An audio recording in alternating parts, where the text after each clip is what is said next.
Keely Barnes, and I'm doing my character poem entitled I Love You. Alright. I love you. I always have, and I always will. But let's just keep this real because this isn't about how I feel.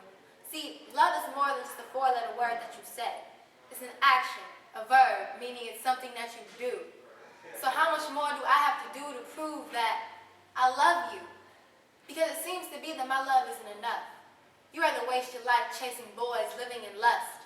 But you are my daughter, and I am asking you to change before you find yourself sleeping as dust, seeking into the earth's crust because I couldn't be the one to trust. I love you, but you still can't get that through your head. Now you're all grown up, jumping from bed to bed, trying to make a house a home.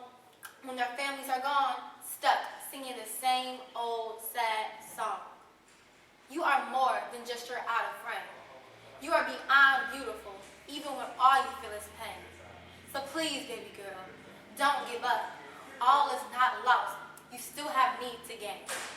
Enough is enough. Flooding your bed with cries from an oxbox heart of Satan's lies. You are not his, but a daughter of mine. And I love you. I always had, and I always will. But let's just keep this real because this isn't about how I feel. It's about you.